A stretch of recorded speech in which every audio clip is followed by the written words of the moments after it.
seperti biasa.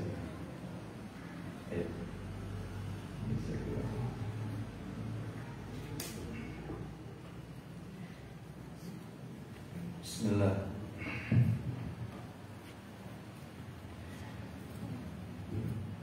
Assalamualaikum warahmatullahi wabarakatuh.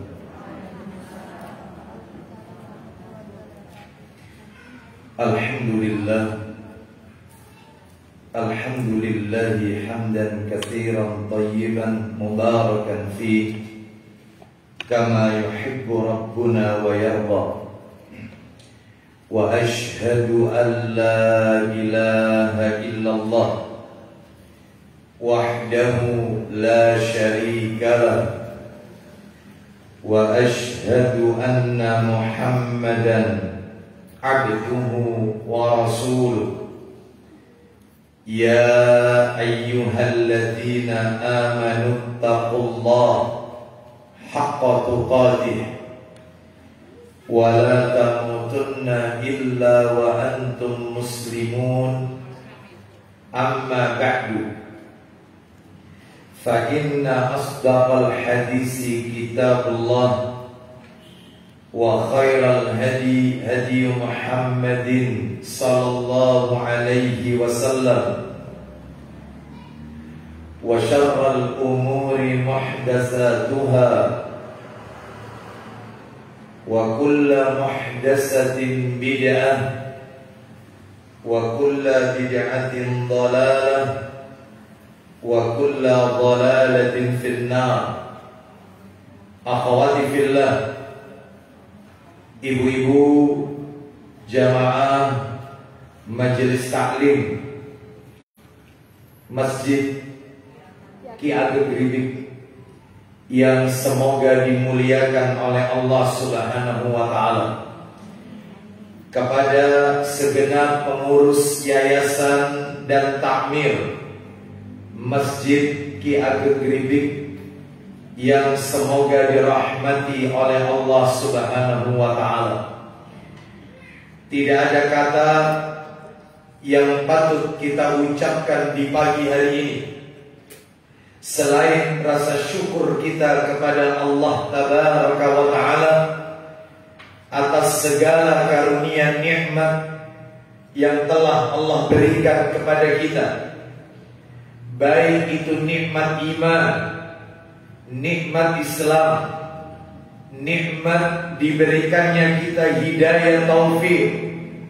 Sebab dengan hidayah taufik kita bisa membedakan mana yang hak, mana yang batil, mana yang ma'ruf, mana yang mungkar, mana tauhid, mana syirik, mana yang sunnah, dan mana yang bid'ah.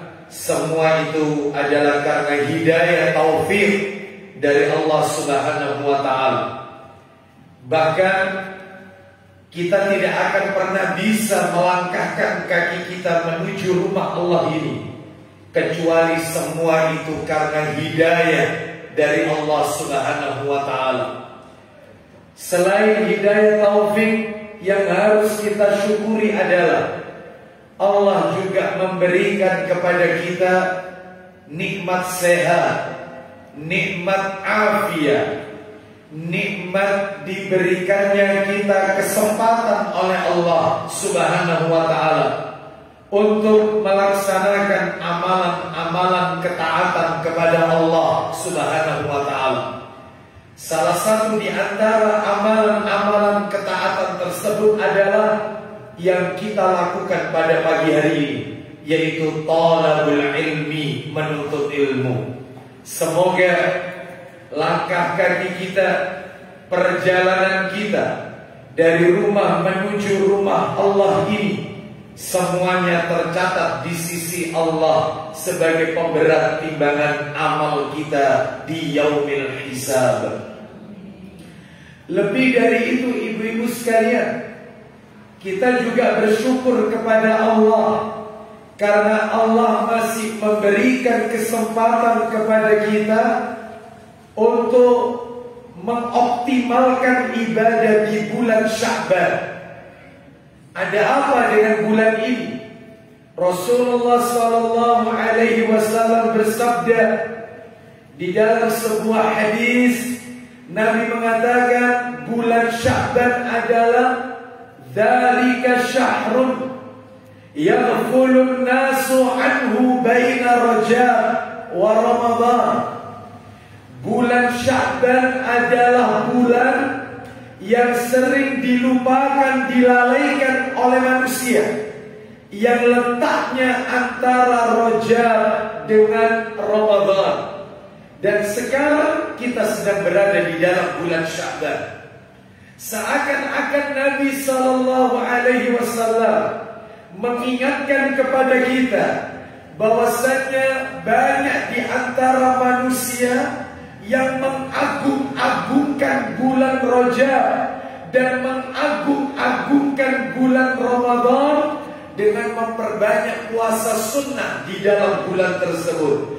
Tetapi ketika memasuki bulan Sya'ban, mereka melupakan, meninggalkannya, melalaikannya. Makanya kata para alim ulama, orang itu kalau suka menghidup-hidupkan, orang itu kalau suka menghidup-hidupkan amalan, menghidup-hidupkan waktu yang sering dilalaikan, dilupakan oleh manusia, ganjarannya mesti besar. Contoh, tahajud. Di saat manusia terlelap-lalai dengan tidurnya, sebagian orang ada yang menghabiskan waktu malamnya dengan begadang. Bahkan na'udzubillah, ada juga sebagian orang yang menghabiskan waktu malamnya dengan maksiat. Sedangkan kita hidupkan di malam itu, di saat manusia lalai, dengan sholat, dengan berzikir, berdoa kepada Allah. Makanya sholat tahajud ganjarannya besar. Bahkan di dalam Al-Quran, satu-satunya sholat sunnah yang Allah masukkan dalam Al-Quran, ya cuma tahajud, yang lain tidak ada. Maka menghidupkan amalan, menghidupkan waktu di saat manusia lalai, ganjarannya besar. Termasuk sabar, jangan pernah dilupakan, dilalaikan. Mari kita hidup-hidupkan bulan Sya'ban ini dengan memperbanyak amal, terutama tanda kutip saum sunnah. Lalu kemudian kata para alim ulama menanggapi hadis Nabi tadi, alasan Nabi yang pertama tentang bulan Sya'ban tadi. Kata para alim ulama, orang yang memperbanyak puasa sunnah di bulan Sya'ban sebagai bentuk metode melatih diri sebelum dia memasuki bulan Ramadan, agar ketika masuk Ramadan dia tidak akan kaget ketika terjadi perubahan spontan yang ada di bulan Ramadan. Ada loh, bahkan saya punya teman juga, kalau sudah masuk Ramadan mesti sakit. Mesti sakit. Kenapa? Karena tidak dibiasakan dia untuk berpuasa sunnah, saum sunnah, sehingga kaget ketika masuk Ramadan. Harus sahur, harus berpuasa, harus berbuka, malamnya tarawih, belum lagi 10 hari terakhir qiyamul lail, kaget. Maka biasakan di bulan Sya'ban ini. Bahkan dikatakan oleh para alim ulama, orang yang terbiasa memperbanyak saum sunnah di bulan Sya'ban persis mirip dengan orang yang melakukan ibadah-ibadah rawatib. Ibu-ibu, apa itu ibadah rawatib? Ibadah sunnah yang mengiringi, menempel dengan yang fardu. Kayak sholat lah, ada sholat sunnah rawatib, sholat sunnah yang mengiringi, menempel dengan yang fardu. Ada qobliyah, ada ba'diyah. Ramadan bulan depan itu juga sama. Dia ada qobliyah, ada ba'diyah. Qobliyahnya Ramadan, puasa sunnah di bulan Sya'ban. Ba'diyahnya Ramadan, 6 hari di bulan Syawal. Sehingga orang yang sebelum Ramadan memperbanyak puasa sunnah, saum sunnah, lalu kemudian masuk Ramadan puasa wajib, setelah Ramadan dia tidak tinggalkan 6 hari di bulan Syawal, sempurna puasanya. Ada qobliyah, ada ba'diyah. Layaknya kalau kita sholat, qobliyah dan ba'diyah, sempurna. Makanya ini kesempatan buat kita, mumpung kita di awal-awal Sya'ban dan kita masih masuk pada tanggal yaitu berapa ini? 4 Sya'ban 1442 Hijriah.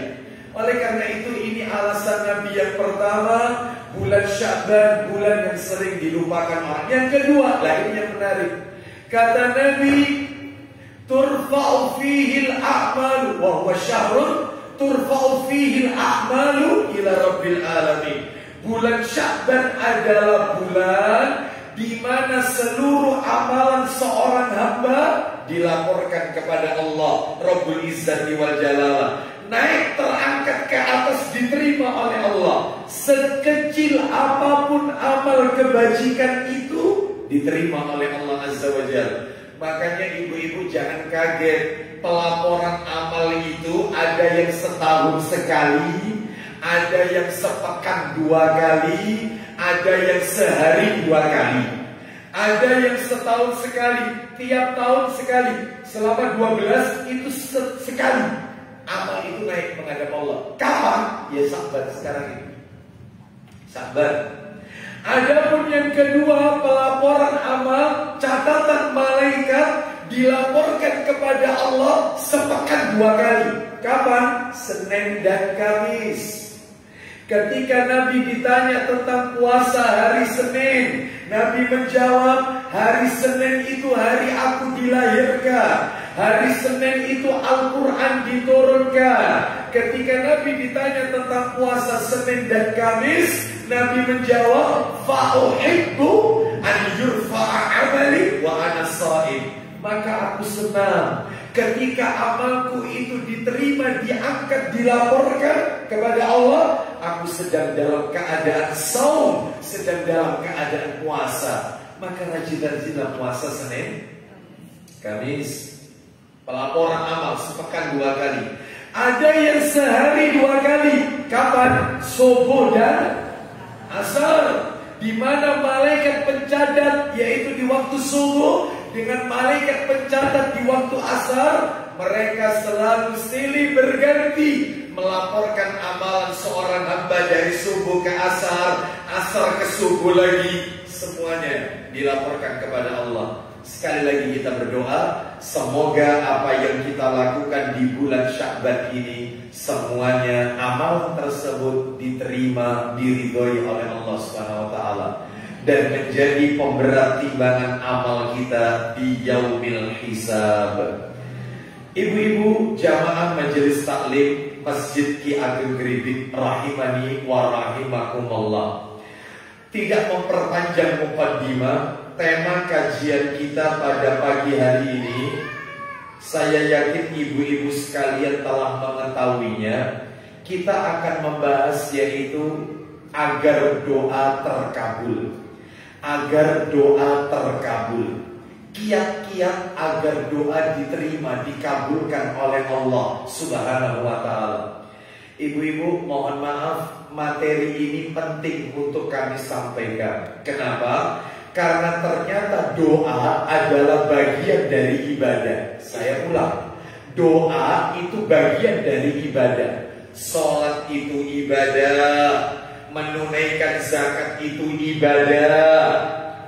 Ya, saum di bulan Ramadan, rukun Islam yang keempat ini ya, itu ibadah. Menunaikan ibadah haji ke Baitullah bagi yang mampu, itu juga ibadah. Umroh itu ibadah. Membaca Al-Quran, berzikir, menikah, semua ibadah. Dan yang namanya ibadah, apapun itu bentuknya, banyak kan tadi sudah saya sebutkan satu persatu. Apapun itu bentuknya, yang namanya ibadah, ibadah itu akan diterima oleh Allah, ibadah itu akan diridhoi oleh Allah Subhanahu wa taala kalau pelakunya melakukan 2 syarat. 2 syarat agar ibadah kita diterima oleh Allah Subhanahu wa taala. 2 syarat agar ibadah kita diridhoi oleh Allah Subhanahu wa taala. Apa itu syaratnya? Yang pertama, ibadah itu dilakukan ikhlas karena Allah. Ibadahnya karena Allah, bukan linnas karena manusia. Ibadahnya harus lillah, bukan linnas. Ibadahnya bukan karena tendensi manusia. Ibadahnya bukan karena ingin mendapatkan apresiasi, sanjungan, pujian, ya, oleh manusia, bukan. Tetapi ibadahnya lillah, karena Allah, ikhlas karena Allah. Itu baru diterima. Mana dalilnya? Kita kasih dalil. Mana dalil yang menunjukkan ibadah itu akan diterima kalau kita ikhlas kepada Allah? Syarat ibadah harus ikhlas karena Allah, tidak boleh karena manusia atau tendensi yang lainnya. Dalilnya silakan dibuka Al-Qur'anul Karim, yaitu surat yang ke-6 Al-An'am, ayatnya 162. Al-An'am surat nomor 6 ayat yang ke-162. Saya yakin ibu-ibu yang ada di majelis ini sudah pada hafal. Saya yakin minimal ayat yang akan kami bacakan ini familiar di telinga kita. Minimal. Tapi saya yakin semua hafal. Allah berfirman Al-An'am 162, "Qul inna sholati wa nusuki wa mahyaya wa mamati lillahi rabbil alamin." Bukan linnas. Siapa terjemahan? Ayo dibantu saya bacakan terjemahannya. Katakan Muhammad. Salatku. Stop. Wa nusuki selalu diterjemahkan di terjemahan cetakan depan itu selalu yaitu ibadahku. Kalau ibu-ibu merujuk kepada tafsir Ibnu Katsir, maka an-nusuk wa nusuki, an-nusuk artinya kurbanku. Ya, kurban termasuk ibadah, enggak apa-apa. Kalau ibu mau menerjemahkan ibadahku boleh atau kurbanku juga boleh. Ulang lagi ibu, sesungguhnya sholatku, 1, 2, hidup dan matiku, lanjut. Baik, hanya untuk Allah, Rabb semesta alam. Berarti ibadah harus karena Allah Subhanahu wa taala. Dalil yang lain, hadis. Saya kitabnya ini gak saya bawa, yaitu di dalam hadis riwayat An-Nasa'i. Riwayat An-Nasa'i di mana Rasulullah sallallahu alaihi wasallam bersabda, "Innallaha azza wa jalla." Ya. Di mana Allah Subhanahu wa taala mengatakan, sesungguhnya Allah Subhanahu wa taala, Allah Azza wa Jalla, ya. Innallaha Azza wa Jalla la yaqbalu minal amali illa ma kana lahu khalisan wa batughiya bihi wajhuhu. Kata Nabi, sesungguhnya Allah Azza wa Jalla, ya, tidak akan menerima amalan seorang hamba kecuali illa ma kana lahu khalisan wa batughiya bihi wajhuhu, kecuali amalan yang dia lakukan itu hanya mengharap wajah, ikhlas karena Allah dan mengharap wajah Allah, artinya pahala dari Allah Subhanahu wa taala. Berarti beribadah harus karena Allah Subhanahu wa taala. Makanya orang itu kalau sholatnya itu ingin dilihat oleh orang, ya, riya berarti riya. Orang itu kalau bersedekah, jumlah atau nilainya ingin didengarkan oleh orang lain, ya, maka ibadah yang seperti ini tidak akan pernah diterima oleh Allah Subhanahu wa taala. Ibu-ibu sekalian, saya yakin ibu-ibu pernah mendengar satu hadis yang cukup panjang, tapi saya ringkaskan aja. Hadis dalam riwayat Muslim, ibu-ibu sekalian, riwayat Muslim, di mana Nabi SAW menjelaskan tentang 3 orang yang pertama kali kulitnya bersentuhan dengan neraka nanti dari kiamat. Sebelum yang lain masuk neraka, 3 orang ini penduduk neraka yang pertama kali. Dia yang pertama kali masuk neraka. Kulitnya pertama kali bersentuhan dengan neraka sebelum yang lain masuk neraka. 3 orang ini duluan. Yang pertama adalah orang yang mati syahid. Yang kedua adalah qari, ahli baca Quran, termasuk ustaz yang suka menyampaikan ilmu Al-Quran. Yang ketiga adalah orang yang kaya dermawan, yang suka menginfakkan hartanya. Bayangkan. Lalu bagaimana ceritanya mereka menjadi penduduk neraka? Orang yang pertama, orang yang mati syahid, Allah bertanya kepada dia. Padahal Allah Maha tahu. Allah bertanya, apa yang kau lakukan ketika di dunia? Dia menjawab, aku di dunia berperang membela agamamu ya Allah, sehingga aku tewas ya Allah, aku mati dalam keadaan syahid. Maka Allah berkata, kadzabta. Malaikat-malaikat semua berkata, kadzabta, kau dusta. Karena engkau ketika berperang ingin disebut orang yang gagah berani ketika berperang. Saya mau tanya sama ibu-ibu, siapa yang tahu hati manusia? Tidak ada yang tahu hati manusia kecuali Allah Azza wa Jalla. Hati-hati. Orang nuntut ilmu ini aja macam-macam niatnya. Ada yang niat taklim di Masjid Ki Ageng Gerimbing ini, ada yang niatnya itu kok sumpah ya, mending ke pengajian ketemu teman-teman. Oh, niatnya kepingin ketemu teman-teman. Ada lagi niatnya ke taklim, yaitu tujuannya, ya Allah, mulai pagi ini belum sarapan, terus ke pengajian aja insya Allah dikasih kotaan gitu ya, dikasih ya makanan ringan, macam-macam. Ada yang niat taklimnya yaitu karena urusan duniawi, ada yang niat taklimnya itu adalah macam-macam, banyak niat, yang tahu hanya Allah Azza wa Jalla. Makanya nanti niat ini akan diungkap semua oleh Allah Subhanahu wa taala. Makanya hati-hati, menata niat lebih susah daripada mengerjakan amalan sunnah. Saya ulang, menata niat lebih susah daripada mengerjakan amalan sunnah. Casingnya tampak dari lahirnya, dohirnya seperti dia melakukan amalan sunnah, tapi kita tidak tahu hati manusia. Makanya ibu-ibu jangan tergiur dengan yang namanya casing.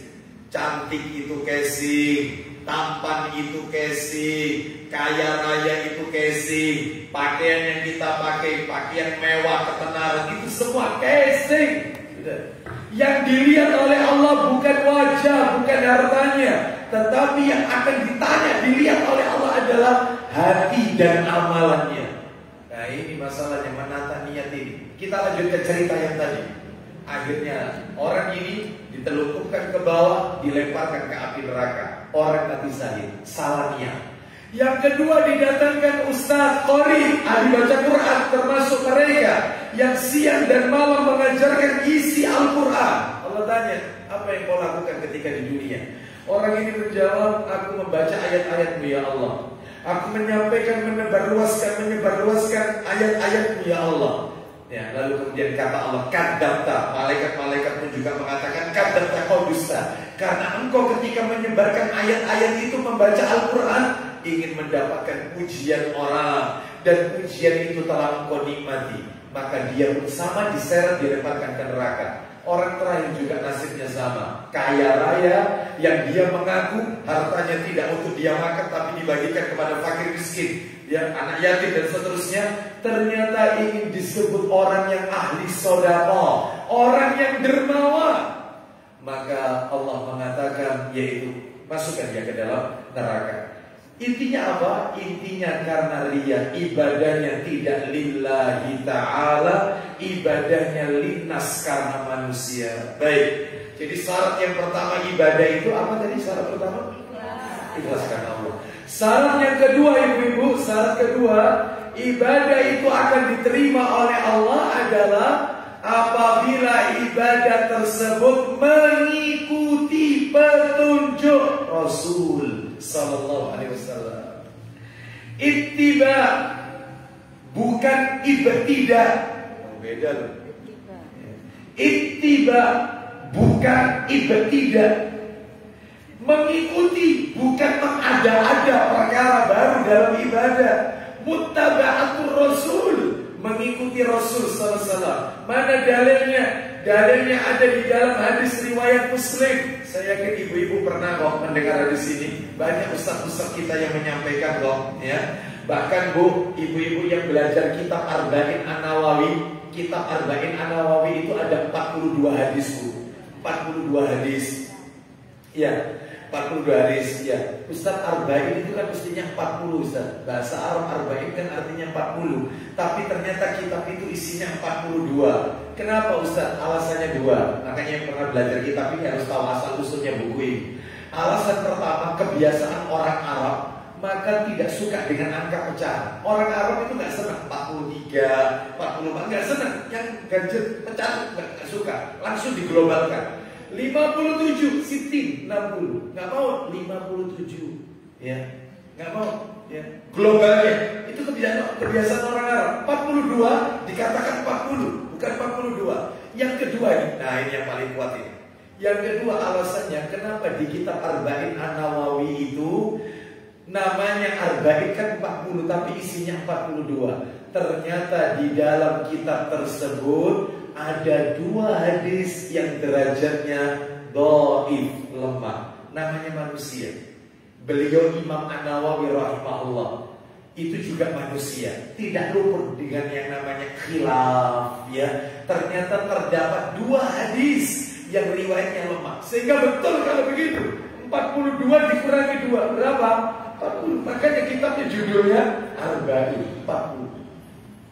Ya, ibu-ibu kalau belajar buku itu nanti bisa dilihat hadis nomor 5. Hadis nomor 5. Ini yang mau saya bacakan kaitannya sama syarat ibadah yang nomor 2 itu harus ittiba. Apa katanya Nabi? Disebutkan dari Aisyah, ya. An Aisyah radhiyallahu anha qalat qala Rasulullah sallallahu alaihi wasallam.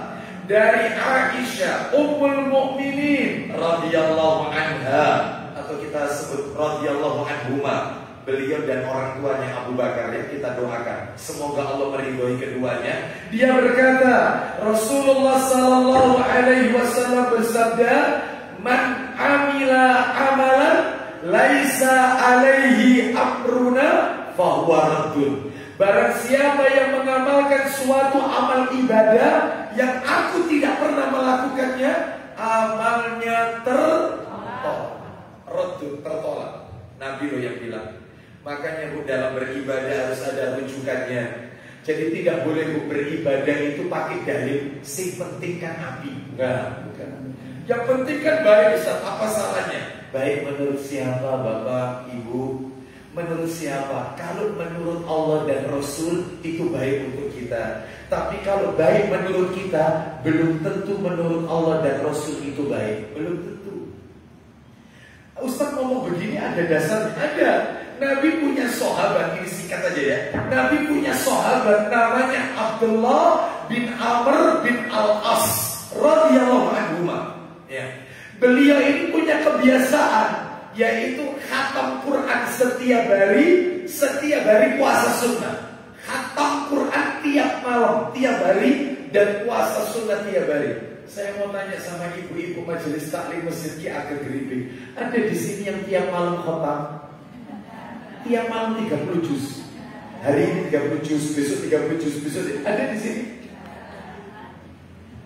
Ya. Ibu-ibu sekalian, bayangkan ini khatam tiap malam. Lalu kemudian rupanya perbuatan beliau dilaporkan kepada Rasul. Rasul masih hidup ini ceritanya. Begitu dilaporkan, maka dipanggil oleh Nabi. Nabi berkata, aku dengar kata orang kau tiap malam khatam Quran dan tiap hari kau puasa. Benar wahai Rasulullah. Kenapa? Lihat jawabannya. Lihat jawabannya Abdullah bin Amr dan dikritik sama Nabi. Apa kata Abdullah bin Amr bin Al-As radhiyallahu anhu? Tidak ada tujuanku wahai Rasulullah kecuali aku ingin mendekatkan diriku kepada Allah. Berarti tujuannya baik. Apa kata Nabi? Cukup bagimu khatamkan Quran sebulan sekali. Niat yang baik belum tentu benar. Baik menurut siapa? Menurut dia, menurut Rasul salah. Maka ukuran kebaikan itu jangan kita. Ukuran baik itu kalau Allah wa qala Rasul. Itu ukuran baik. Jangan hawa nafsu kita. Makanya sama Nabi dibetulkan, cukup sebulan sekali. Akhirnya dia nawar, wahai Rasulullah, aku masih lebih kuat, kurangi jumlah harinya. Ya sudah, hatamkan Quran 20 hari sekali. Wahai Rasulullah, kurangi lagi. Sama Nabi dikurangi 10 hari sekali. Berarti 1 hari 3 juz. Orang ini mengatakan lagi, Abdullah bin Amr bin Al-As radhiyallahu anhu, kurangi lagi. Nabi mengatakan, kalau itu sepekan sekali, hatamkan Quran. Minta dikurangi lagi. Terakhir Nabi mengatakan, orang yang menghatamkan Al-Quran kurang dari 3 hari, aku jamin orang itu tidak mampu menguasai apa yang dia baca. Rasulnya bilang, orang yang khatam Quran kurang dari 3 hari, berarti batas minimal berapa?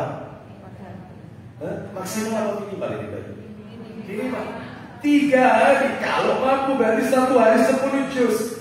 Maka saat itulah Abdullah bin Amr bin Al-As akhirnya setiap 3 hari sekali khatam. Lalu Nabi ngasih nasihat, dan kau kalau puasa cukup buat kamu sehari 3 hari. Nabi tidak mengatakan tanggalnya, tidak harus 13, 14, 15. Enggak, yang penting sebulan 3 hari. Memang ada dalil yang mengatakan ayyamul bid, tetapi dalam riwayat Muslim ini Nabi mengatakan sebulan 3 hari. Tanggalnya nggak disebut. Maka kata Abdullah bin Amr, wahai Rasulullah, aku masih lebih mampu. Ya sudah, kalau kau mampu, kau ini punya istri, kau juga punya tamu-tamu. Kasihan istrimu kalau kau tiap hari puasa, dan kasihan tamu-tamu, dan kau juga kasihan tidak kasihan dengan dirimu sendiri, kau akan jadi lemah nanti. Maka cukup bagimu puasa Daud saja. Puasa Daud, karena itulah sebaik-baik puasa. Maka ibu-ibu yang biasa puasa Daud, maka nggak perlu lagi Senin Kamis, nggak perlu lagi Ayyamul Bid, karena sudah dikalahkan dengan puasa Daud. Itu sebaik-baik puasa itu. Sehari puasa, sehari tidak, sehari puasa terus itu. Ya, oleh karena itu ibu-ibu sekalian, akhirnya beliau mengikuti saran Nabi SAW tersebut. Baik, kita lanjutkan. Jadi kembali kepada yang tadi saya sampaikan, niat baik belum tentu diterima oleh Allah kalau itu niat baik kita. Baik itu ukurannya bukan kita, tetapi Allah dan Rasulnya Sallallahu Alaihi Wasallam. Ya, makanya ibadah itu harus ada rujukannya. Sampai-sampai ada para alim ulama memberikan kaidah rambu-rambu. Ibu-ibu kalau tahu bukunya siapa ini, ibu-ibu bisa beli buku itu. Buku yang ditulis oleh ustaz kita juga, Ustaz Abdul Hakim bin Amir Abdan, hafizahullah ta'ala. Beliau menulis sebuah buku. Buku itu judulnya adalah judul kaidah dalam agama. Apa itu judulnya? Begini judulnya, Laukana Khairan. Itu judul bukunya, Laukana Khairan. Itu kaidah itu. Ya, itu ada kepanjangan di belakangnya. Laukana khairan lasabaquna ilaih. Artinya apa? Andai kata perbuatan itu baik, niscaya mereka, Nabi dan para sahabat, orang yang pertama kali yang akan melakukannya. Oh, jelas sekali.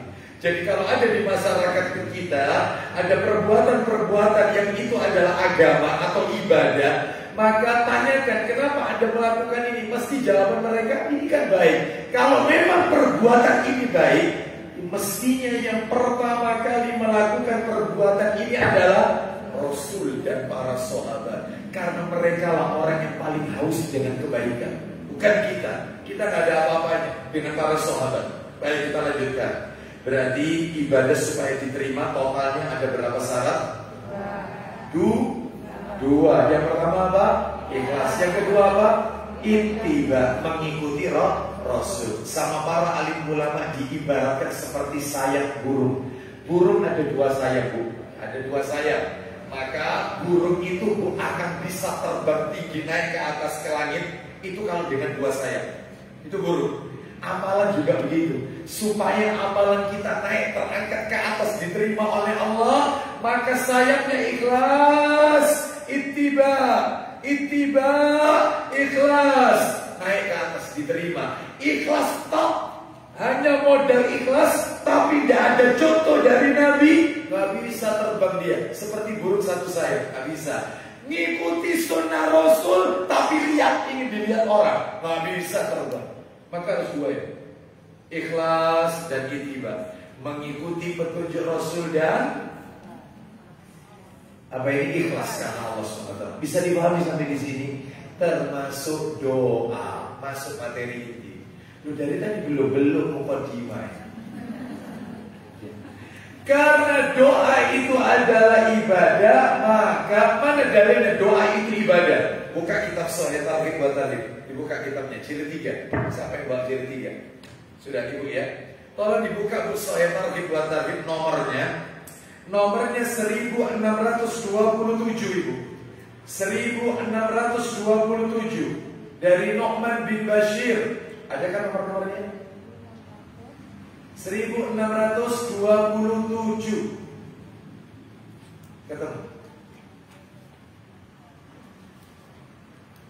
posisinya sebelah kanan kalau nggak salah tempatnya. Ketemu Bu ya?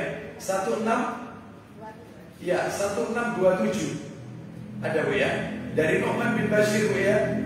Betul ya? Silakan dibaca Ibu terjemahannya. Saya bacakan teks Arabnya nanti. Silakan baca Bu. Dari mana dulu? Dari Nu'man bin Bashir hadisnya. Ada kan? 1627 ada. Dari mana hadisnya? Coba di bawah sini, saya tunjukkan. Saya tunjukkan.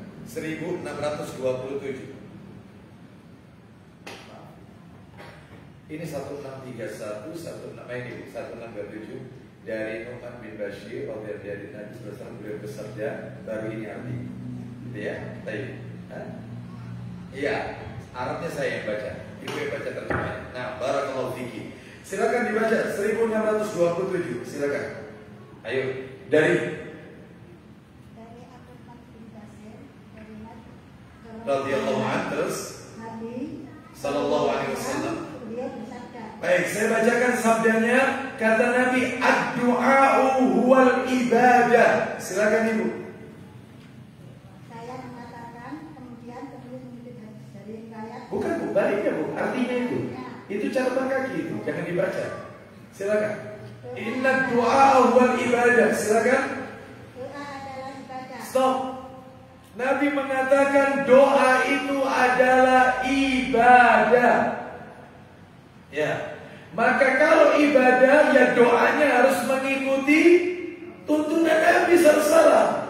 Sebab banyak orang di luar sana yang dia mengeluh, Ustaz, saya ini lama berdoa Ustaz, tapi tidak dikabulkan. Ya bisa jadi doanya tidak mengikuti sunnah. Ada lagi yang sudah mulai nada bahasa yaitu suudzon dengan Allah. Ustaz, kenapa ya orang kafir itu dia tidak sholat, bahkan dia menyekutukan Allah, dia mengatakan Tuhan itu 3 trinitas, ya, dia juga tidak pernah ibadah, jelas kafir, tapi kok rizkinya itu lapar, ya, dari sisi dunianya makmur. Kenapa kita ini Ustaz, saya ini tidak kurang-kurang ya tahajud ya dua, selalu minta, tapi rezeki ini masih seret Ustaz. Kayaknya Allah ini tidak adil, mulai suudzon, berprasangka buruk dengan Allah Azza wa Jalla. Padahal bisa jadi doanya salah, tata caranya gak ngikuti sunnah Nabi. Seperti itu. Oleh karena itu ibu-ibu sekalian, ayo bagaimana supaya doa kita ini diterima oleh Allah. Sebab kita kepingin doa kita ini diterima oleh Allah. Kan ada doa bunyinya begini, apa ini?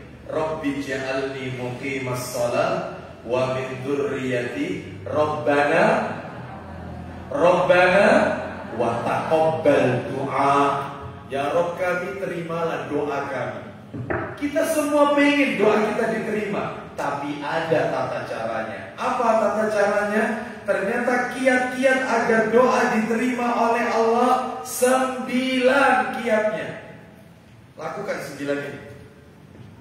Semoga Allah mengabulkan doa-doa kita. Ada 9 Bu. Nomor 1. Nah ini sudah masuk materi itu. Sudah siap? Ibu-ibu Majelis Taklim Masjid Ki Ageng Griffith sudah siap? Nomor 1, kiat agar doa diterima oleh Allah.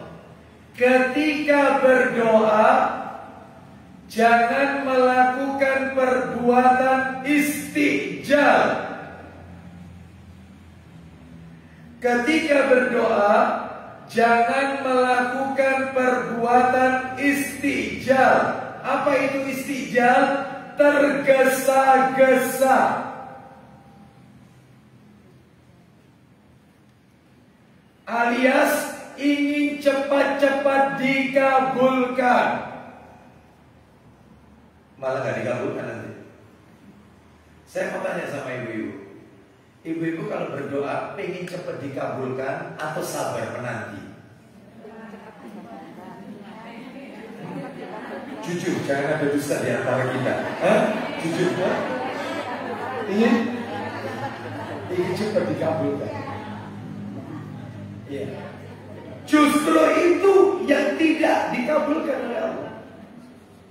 Jadi kalau ada seseorang dia berkata kepada saya, Ustaz, ya saya ini punya hajat Ustaz. Oh iya, ya sudah banyak berdoa saja, banyak berdoa. Ya sudah Ustaz, tidak kurang-kurang Ustaz doa ini Ustaz. Ya Ustaz mau tanya doa apa sudah tak? Bukunya Ustaz Yazid itu Ustaz sampai mulai halaman 1 sampai terakhir sudah tak baca semua Ustaz. Ya. Semua sudah tak baca. Ya, semua. Bahkan pada waktu-waktu yang mustajabah seperti malam terakhir di hari Jumat, ya, ketika turunnya hujan, semua itu doa. Ini waktu-waktu mustajabah sudah tak bacakan doa. Tapi sampai sekarang belum dikabulkan Ustaz. Itu malah nggak dikabulkan sama Allah. Nggak boleh. Lu ada dalilnya. Sebentar lagi saya akan tunjukkan dalilnya. Saya jelaskan dulu nih. Jadi kita tidak boleh memaksa Allah untuk menuruti kemauan kita. Kita memang butuh kepada Allah. Gak ada orang yang tidak butuh kepada Allah. Kita butuh kepada Allah. Tetapi perkara mengabulkan atau ditunda itu hak prerogatif Allah. Jangan memaksa Allah untuk menuruti kemauan kita. Ibarat orang menanam pohon jati. Saya mau tanya, orang kalau menanam pohon jati itu panennya bisa cepat apa lama pohon jati? Ya lama. Ada 10 tahun? Lebih pohon jati. Maka bisa jadi kalau doa kita belum dikabulkan oleh Allah, berarti kita nanam pohon jati. Berarti nanti akan dikabulkan oleh Allah. Kapan? Wallahu a'lam bishawab. Ada orang tua itu yang ketika anaknya itu masih dalam genggaman dia, itu terus minta, ya Allah jadikan anakku, ya Allah anak yang soleh, ya Allah anak yang manfaat dunia akhirat, ya Allah. Sampai meninggal, orang tuanya tidak melihat tanda-tanda anaknya sukses. Begitu orang tuanya meninggal, anaknya jaya, sukses, soleha. Sehingga suksesnya anak, orang tua tidak sempat nikmati, orang tua tidak sempat lihat. Berarti orang tua itu doanya seperti orang menanam pohon jati, sama Allah disimpan, yang nanti akan dikabulkan. Selesai. Jangan memaksa Allah untuk menuruti. Ya Allah, kalau bisa sekarang ya Allah, tolong jangan sampai minggu ini ya Allah. La haula wala quwwata. Ingin cepat-cepat dikabulkan, nggak bisa. Sabar orang berdoa. Ibu-ibu tahu Nabi Ayyub alaihissalam diuji oleh Allah 18 tahun sakit. Beliau ini menerima ujian luar biasa bu. Beliau ini Nabi merangkap raja, ya Nabi. Ya Nabi yang merangkap raja. Sudah kurang apa?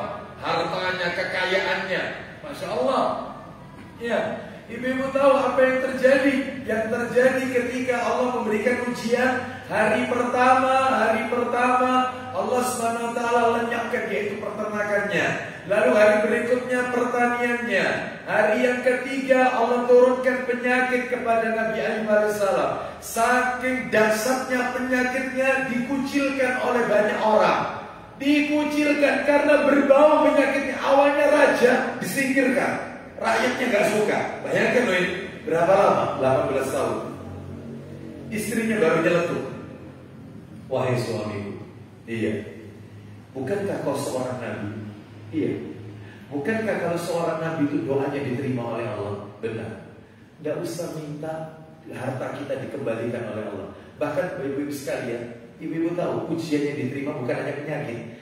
Nabi Ayyub alaihissalam punya anak itu 6 laki-laki, berarti pangeran ini. 6 laki-laki, calon ini, pangeran ini. Pangeran jadi kan, anaknya raja itu kan pangeran, 6. Dalam sehari Allah matikan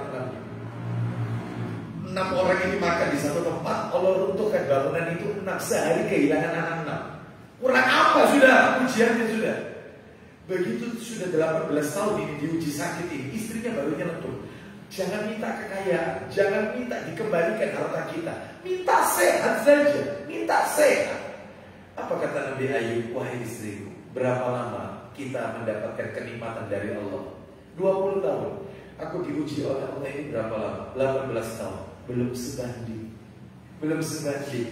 Maka ditunggu lagi 2 tahun, berarti impas. Sudah sama-sama 20 tahun nih. Dikasih nikmat 20 tahun, dikasih sakit 20 tahun. Impas.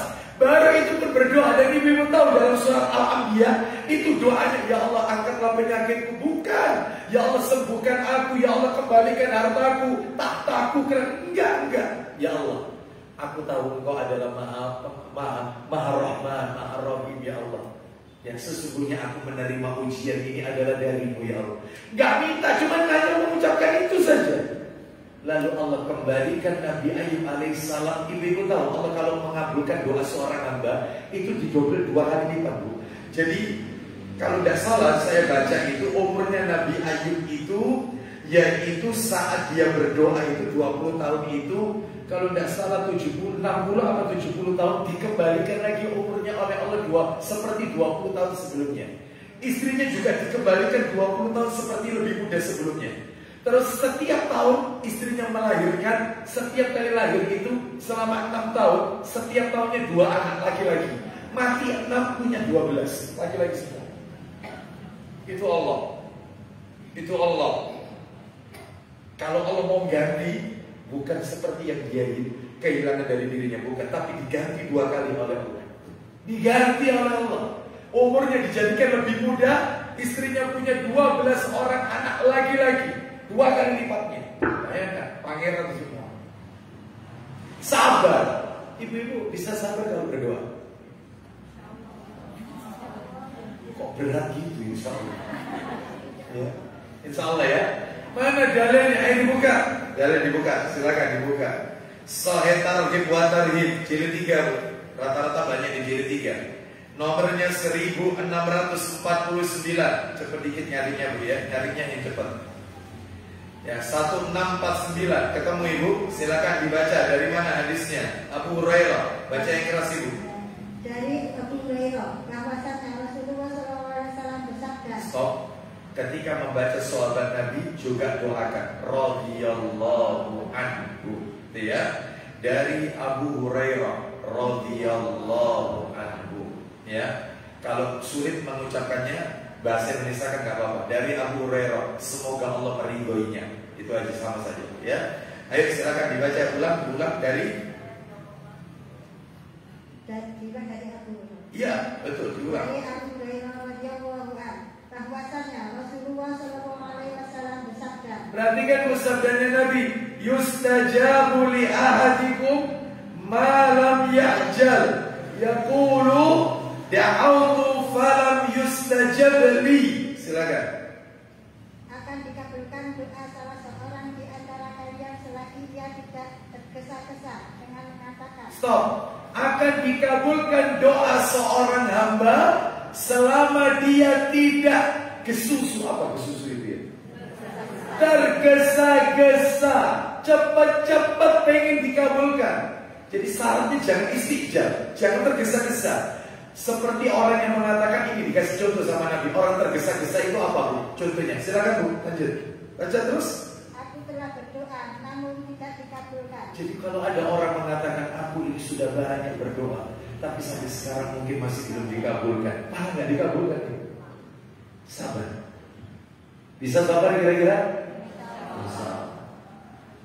Harus sabar. Ya. Yang nomor 2. Nah ini tambah meruncing nih. Tips yang nomor 2. Tanamkan dalam hati kita. Tanamkan dalam hati kita sebuah keyakinan. Jadi harus yakin ibu-ibu, harus yakin. Apa itu yang harus kita tanamkan? Keyakinan apa? Allah pasti mengabulkan doa kita. Pasti dikabulkan. Nggak mungkin tidak dikabulkan. Kapan? Wallahu a'lam.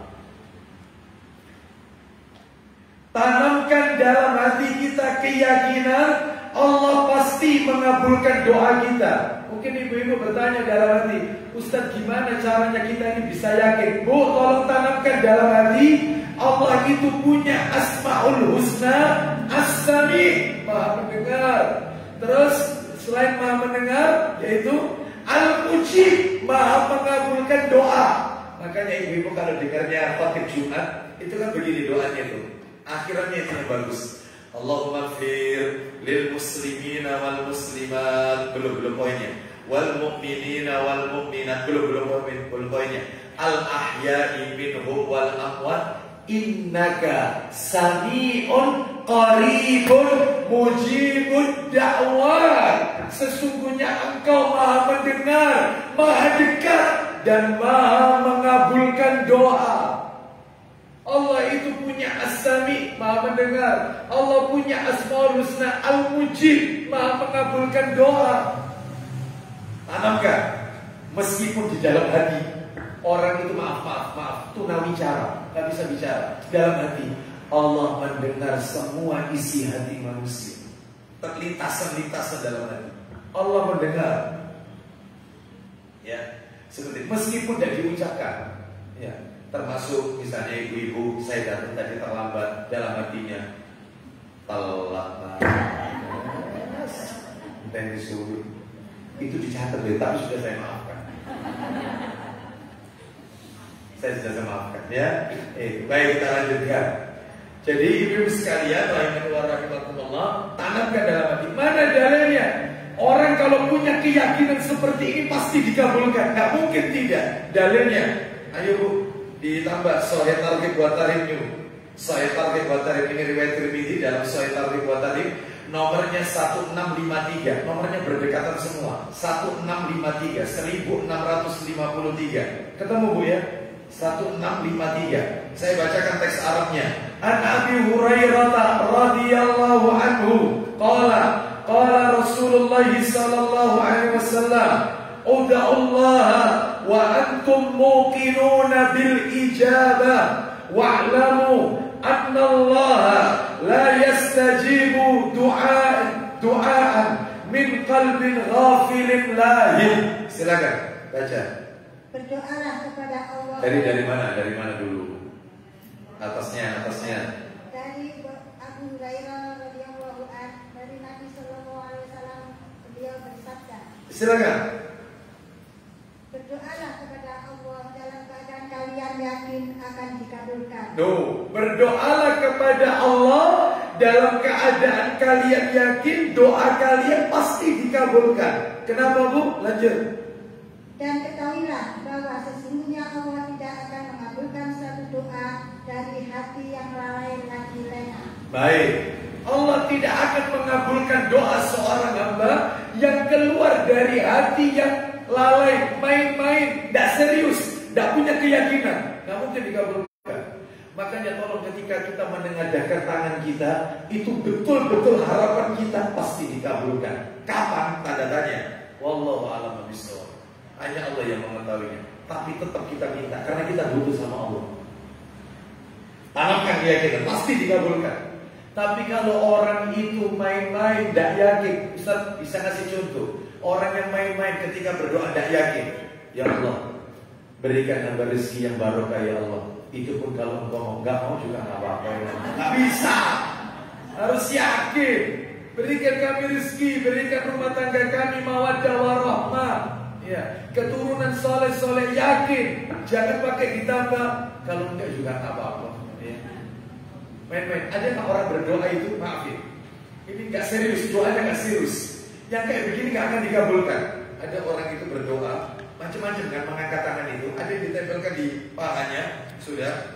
Rabbana atina fid. Saya lihat ekspresi saya lihat. Rabbana atina min ladunka rahmah wa hayyi lana min amrina rashada. Rabbana atina fid dunya hasanah wa fil akhirati hasanah wa qina adzabannar. Sallallahu alaihi wasallam.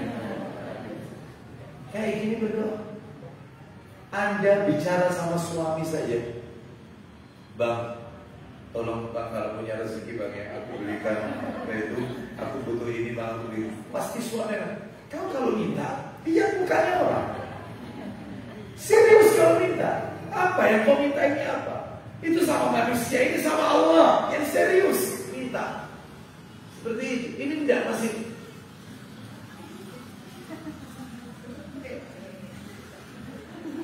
Ngapain? Serius, jangan main-main. Allah tidak akan mengabulkan doa orang yang hatinya gak serius dalam berdoa. Serius, kamu bisa sampai meneteskan air mata. Ya Allah, Minta kepada Allah. Ya, minta, ya Allah wafatkan aku dalam keadaan husnul khotimah ya Allah. Ya, jika kau takdirkan aku ini macam-macam, banyak ya, banyak minta surga dan seterusnya. Ya, baik. Jadi ibu-ibu sekalian, rahimani wa rahimakumullah, ini yang kedua. Bu, mungkin ibu-ibu bertanya lagi dalam hati. Nah ini, belum saya bacakan sudah merinding saya. Kenapa kita ini kok Pak yakin Ustaz doa itu pasti dikabulkan? Kenapa Pak yakin? Ternyata Bu, Nabi sudah memberikan kunci jawabannya. Orang itu kalau berdoa kepada Allah tidak mungkin lepas dari salah satu 3 kemungkinan, 3 opsi. Jadi panjenengan semua ibu-ibu begitu berdoa, itu salah satu dari 3 kemungkinan. Kemungkinan yang pertama kata Nabi, imma an yu'ajjila lahu da'watahu. Ya, doanya langsung realisasi. Mudah-mudahan doa panjenengan semua masuk kemungkinan pertama ini. Begitu minta, ya Allah, berikan aku rezeki ya Allah, rezeki yang tidak disangka-sangka, rezeki yang halal dan barokah ya Allah, untuk bisa menutup hutang-hutangku. Tiba-tiba besok datang orang kasih kita. Ini Bu, sudah dipakai aja, nggak apa-apa. Realisasi nih berarti, wujud langsung. Kira-kira seneng nggak Bu yang nomor 1? Ibu-ibu mau pilih mana? Doa itu langsung realisasi, dikabulkan, atau dipending, ditahan? Ya. Yang nomor dua, opsi kedua. Sebelum saya tunjukkan dalilnya ini, saya bacakan dulu. Yang nomor 2, kemungkinan kedua, wa imma an yaddakhiraha lahu fil akhirah, atau bisa jadi Allah akan menyimpan untuknya di akhirat. Jadi disimpan sama Allah. Jadi tidak dikabulkan di dunia, tapi dipending, nanti diberikannya di hari kiamat, di akhirat. Saya tanya lagi sama ibu-ibu, ibu-ibu pilih mana? Doa ibu-ibu dikabulkan semua di dunia, akhirat gak dapat, atau di dunia tidak dikabulkan tapi nanti diberikan di akhirat. Mau pilih yang mana? Hah? Dunia? Ya Allah, kalau bisa 50% di dunia, sisanya. Kok nyatur gitu? Gak boleh, ya. Baik, jadi ada yang opsi kedua. Ada yang ketiga lah, ini yang bikin kita merinding. Yang ketiga adalah wa imma an yadfa'a anhu minas su'i mislaha, atau bisa jadi Allah akan hindarkan darinya keburukan yang serupa dengan keburukan yang dimohonkan perlindungan darinya. Allah akan hilangkan keburukan yang akan menimpa kita. Bisa jadi. Bisa jadi. Baik, kita dengarkan dulu ya dalilnya, nanti akan saya jelaskan rinciannya. Ayo dibuka dalilnya Sahih Targhib wa Tarhib. Mana kitabnya Sahih Targhib? Ya, jilid 3, nomornya 1633, 1633. Mayoritas ada di kitab itu semua, jilid 3, 1633. Ayo, 1633. Ketemu Ibu? Baca Ibu, silakan. Dari mana itu? Yang keras. Dari. Dan telah diriwayatkan Ya. Iya. Ya betul. Dan telah diriwayatkan dari. Dan telah diriwayatkan dari Abu Umamah sallallahu alaihi wasallam. Dia menuturkan Rasulullah sallallahu alaihi wasallam bersabda. Isi sabdanya. Iya, betul. Udah, langsung artinya aja. Nomor berapa itu Bu hadisnya? Hah? 16? Bukan, 1633. 1633. Nabi bersabda, nggak apa-apa, sampingnya ikut membantu biar agak cepat. Ma min muslimin yad'u laysa bi ismin wala bi qati'ati rahimin illa a'tahu ihda salazin. Silakan.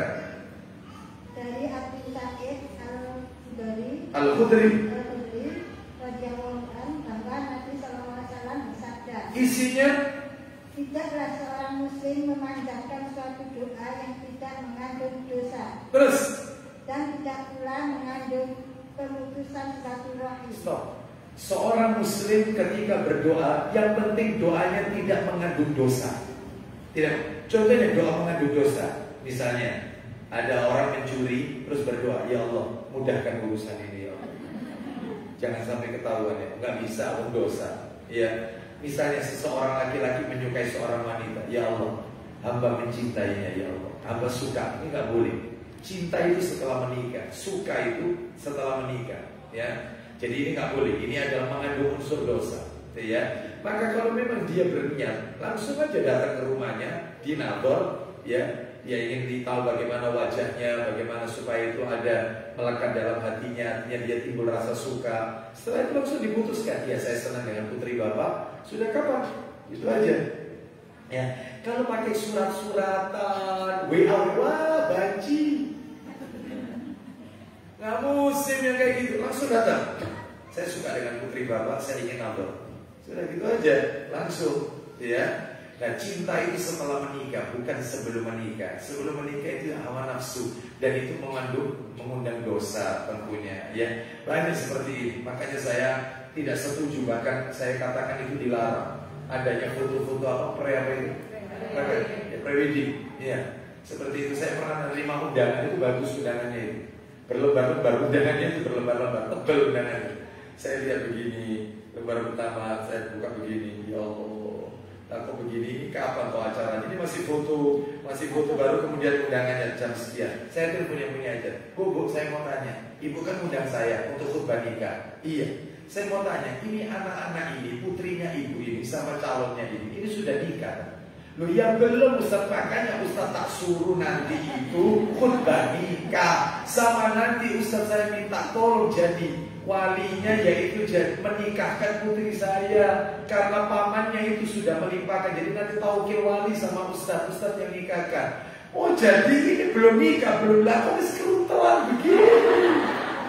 Ini apa ini, seperti ini. Ya situ Ustaz anak muda, lo apa Anda jadi orang tua bagaimana? Haram ini. Ya, seperti itu di pantai, nanti berpelukan, la haula wala quwwata illa billah. Enggak boleh seperti itu ya. Makanya Islam tidak mengajarkan, tidak ada istilah pacaran Islami. Pacaran itu setelah menikah. Kita lanjutkan. Sampai mana tadi? Sampai pacaran ya. Mengandung dosa atau pemutusan silaturahim. Ada loh orang itu doanya ingin memutus silaturahim. Ya Allah, aku memang sudah memaafkan dia ya Allah, sudah maaf. Tapi ya Allah tolong jangan tampakkan wajahnya di hadapan beliau. Ada kayak begini. Sudah kamu sudah tak maafkan, tapi aku tidak mau lihat mukamu lagi. Ya, sama saja. Ada orang itu berdoa ingin memutuskan silaturahim. Aku sudah ikhlas ya Allah, masalah warisan biasanya. Aku sudah ikhlas, aku ridho sudah. Tapi ya Allah jangan pertemukan aku lagi dengan orang seperti ini ya Allah. Nggak benar ini, memutus silaturahim. Selama doanya tidak mengandung unsur dosa, tidak mengandung unsur pemutusan silaturahim, pasti dikabulkan. 3 kemungkinan. Lanjut Bu, jalan ceritanya. Teruskan. Melainkan Allah pasti mengabulkannya dengan salah satu dari 3 cara. Baik, apa caranya Bu? Yang pertama, itu tadi yang saya singgung. Silakan. 1. Dia adalah Ya. Kok dia adalah? Ya, lanjut ya. 1. Kemungkinan pertama.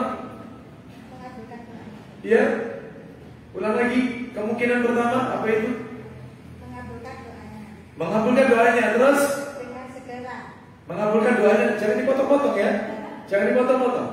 Mengabulkan doanya dengan segera. Terus Atau menjadikan sebagai tabungannya di akhirat. nah ini yang kedua. Kemungkinan yang kedua, opsi kedua, disimpan di akhirat, nanti diberikan. Opsi ketiga terakhir, atau menjauhkannya dari keburukan yang sebanding dengan permohonannya itu. baik, contoh begini, yang nomor 3. Ibu-ibu ketika zikir pagi petang, ibu berdoa ketika tadi pagi, pada subuh, pagi zikir pagi berdoa. Allahumma afini fi badani, Allahumma afini fi badani, Allahumma afini fi sam'i, Allahumma afini fi basari, la ilaha illa anta. Ya Allah selamatkanlah pandanganku, selamatkanlah badanku, pendengaranku, penglihatanku dan seterusnya. Terus ada kalimat begini, Allahumma inni as'aluka al-afiyata fid dunya wal akhirah. Ya Allah, aku memohon kepadamu keselamatan dunia akhirat. Allahumma inni as'alukal afwa wal afiyata fi dini wa dunyaya wa ahli wa mali. Ya Allah, aku memohon kepadamu pintu maaf, keselamatan pada harta, pada agamaku, duniaku, hartaku, anak keturunanku. Didoakan selamat. Ya. Maka bisa jadi gara-gara doa kita tadi, ketetapan takdirnya Allah yang sudah Allah tetapkan, yaitu tanggal 18 Maret jam 12 siang anaknya akan kena musibah. Karena doa kita tersebut, musibah itu diangkat oleh Allah Subhanahu wa taala. Lu berarti Ustaz, kesimpulannya kalau begitu, doa itu bisa merubah takdirnya Allah. Bisa. Tidak ada yang bisa merubah ketetapannya Allah kecuali doa. Makanya banyak berdoa, karena kita tidak tahu apa yang menimpa kita di depan kita atau apa yang sudah kita lakukan. Saya mau tanya, apa yang bakal menimpa kita besok? Ibu-ibu tahu? Banyak berdoa, banyak berdoa, terus berdoa.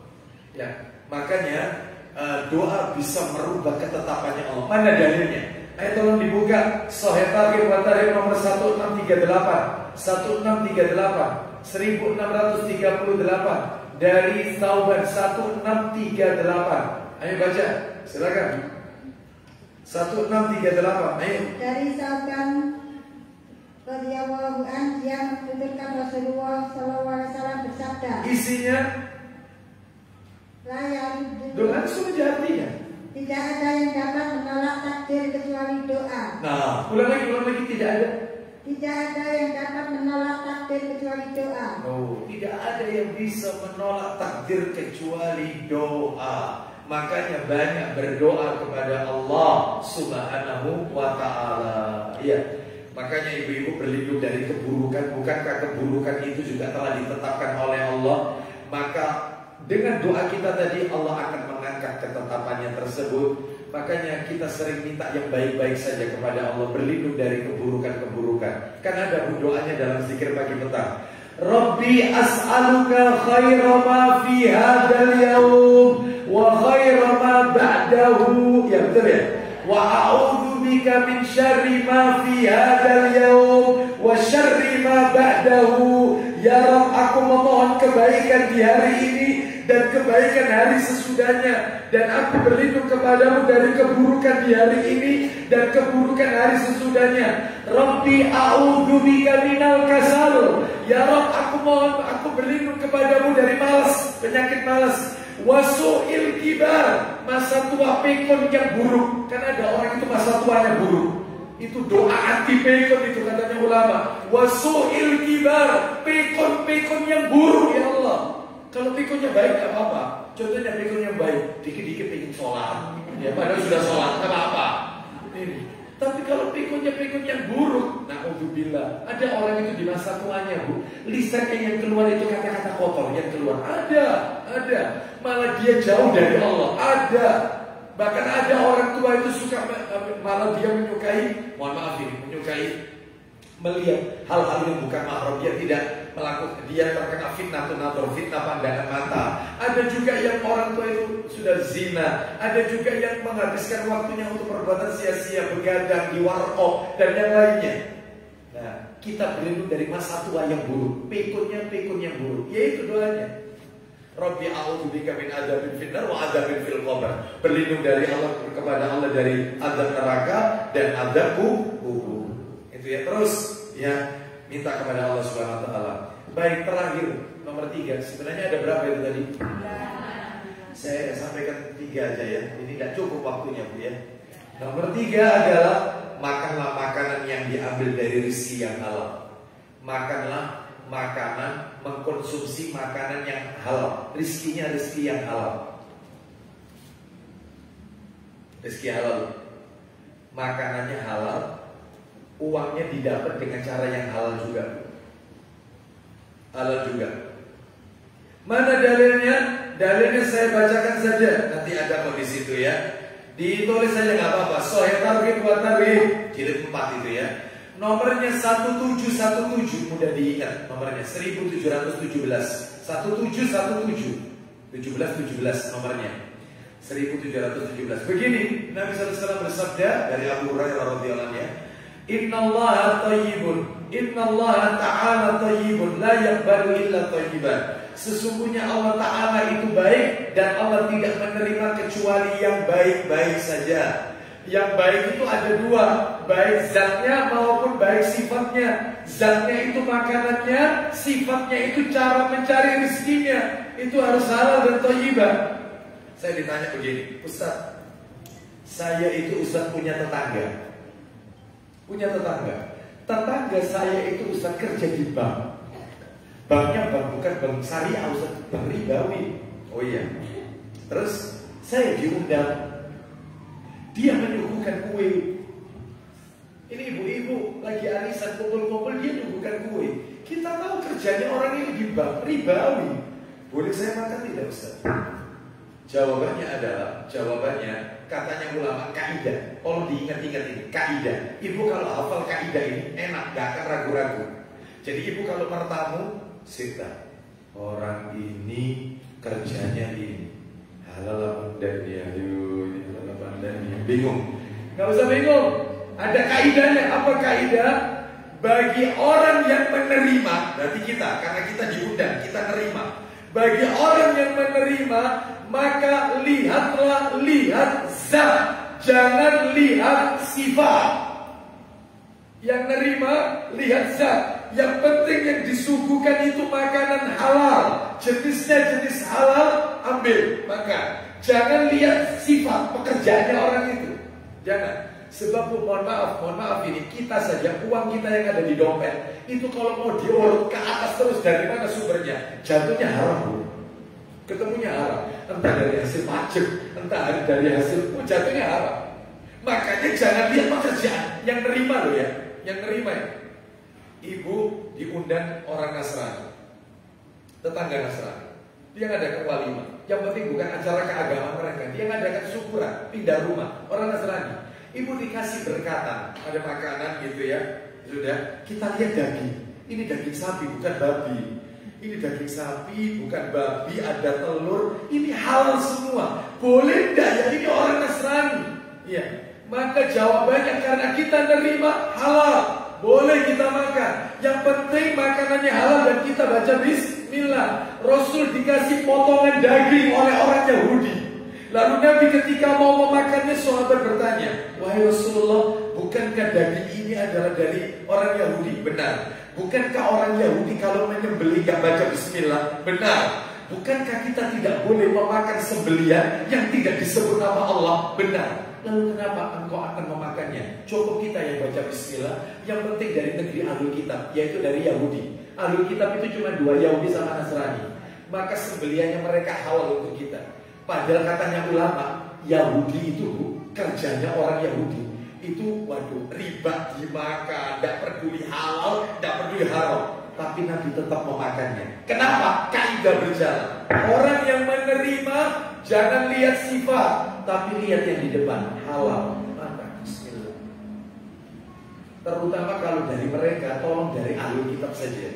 Ustaz, tetangga saya Hindu bukan Ahlul Kitab. Buddha bukan Ahlul Kitab. Mereka tidak punya kitab samawi, kitab dari langit. Yahudi Taurat ada, Nasrani Injil ada, semua dari langit itu turun kepada Nabi Musa, Nabi Isa. Sedangkan mereka orang Hindu dan Buddha kitabnya Weda dan Tripitaka. Orang Konghucu kitabnya Tauhid. Orang Majusi kitabnya Zen Avesta. Orang aliran kepercayaan Tuhan Yang Maha Esa kitabnya Serat Centani Hidayah Jati Darmo Gandul. Itu kitab mereka memang. Itu bukan kitab dari langit, bukan kitab buatan para dewa. Maka makanan mereka nggak boleh. Anda ke Bali, Bali agamanya apa? Ayam betutu. Kalau Anda tahu itu mereka yang menyembelih, nggak boleh dimakan. Ustaz, mereka kulaan di pasar, pasarnya pasar apa? Kita lihat. Berarti kalau kesana makan ikan aja, ikan. Sebab bangkainya laut itu halal dimakan, ikan aja. Anda ke Jepang agamanya Shinto, nyembah matahari. Maka ini bukan agama samawi, maka makanan mereka jangan dimakan, kecuali kalau ikan. Yang mau dan mau harus ikan. Tapi ibu-ibu ke Australia, ke Amerika, ini negeri Yahudi, negeri Nasrani, nggak apa-apa sembelihan mereka.